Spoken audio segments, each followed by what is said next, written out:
Qadınları Türkiyəyə apararaq cinsi istismara məruz qoyanlar həbs edilib.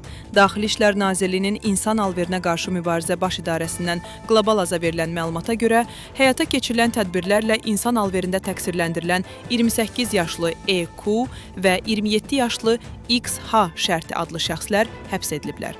EQ ölkə vətəndaşı olan qadınları cinsi istismara məruz qoymaqla insan alveri cinayəti törətməkdə ittiham olunur. O, həmin qadınları işə düzəltmək adı ilə aldadaraq Türkiyə Respublikasına aparıb. Daha sonra zərər çəkmiş şəxslər hədə qorxu və məcbur etmə yolu ilə nəzarətdə saxlanılıb. Onların ümumvətəndaş pasportları götürülərək pul müqabilində cinsi istismara məruz qoyulublar. İnsan alveri cinayətində təqsirləndirilən XH isə şəxsiyyəti istintaqla araşdırılan xarici ölkə vətəndaşları ilə cinayət əlaqəsinə girərək qadınları pul müqabilində sayt vasitəsilə fahişəliyə cəlb edib.